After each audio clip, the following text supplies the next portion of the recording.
Well, hello everybody. My name is Sivani. I am a Ayurvedic coach that helps women get in touch with the things that are keeping them back from living their best, most authentic and powerful lives. And that was like a real wake-up call. Like I said, every time I looked at her face and this beaming, beautiful little baby and saw that, am I giving her something? I'm a survivor of suicide. My older sister ended her life when I was 12 years old. What I realized when I was noticing my daughter is how much I had buried um, of my own desires. They were just way packed down there. I noticed how much I really, really longed to have that spiritual connection back in my life, to nurture that, to experience what I knew as a young individual. Do not ever invite me to anything like this again. I don't want to have anything to do with it. Leave me alone. I had placated everyone around me, and that's not who I was. And as that was beginning to reveal itself, I was really terrified.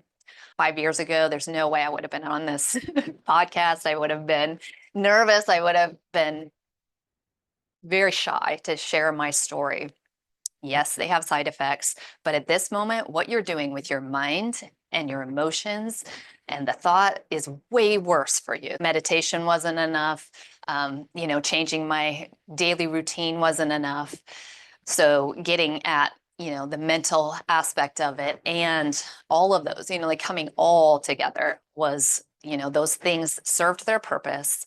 And now I move forward in my own truth. And like I said, that just continues to reveal itself with each step.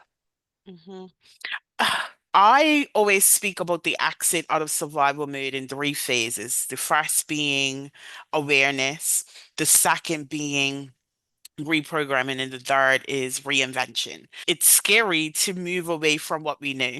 And our subconscious brain, I say sometimes it's our biggest up because it then fights us when we are actively trying to move out of that pattern, out of this habits, away from that fight and flight. Healing, moving out of survival mode is something that really should be celebrated because it's a lot of damn work. Individuals that are grounded and they've had all their needs met and they don't live in a state of trauma from, they're going to come in with these issues. I had a strong attraction and need for a man to support me, but there was a lot of failure in that in my life. A lot of people, a lot of men disappointed and weren't capable of being that strong foundation for me. It speaks to our subconscious mind and how even in an area, a space where you are actively seeking healing, the resistance is there. And it's there because of the state you have been in for such a long period of time.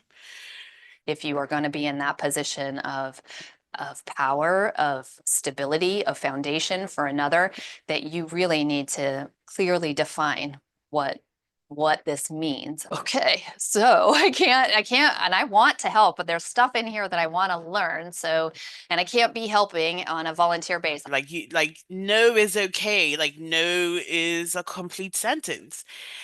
I believe that healing is a journey with no final destination. Our physiology, which is, kind of an external expression of our thoughts, of our mind, of all of our experiences, what healed would be is the clarity of mind to recognize those sort of things and realize that they have at any moment that they could be popping back up, but we have all the tools and the access to transform those. I won't delude myself thinking that I'm the answer for anybody, and that when you connect with me, that you do get a community. Guys, just remember, you were not built to break, but you damn sure were not built just to survive. Disrupt the cycle, reclaim your life, and thrive on your own terms. And I'll see you next week.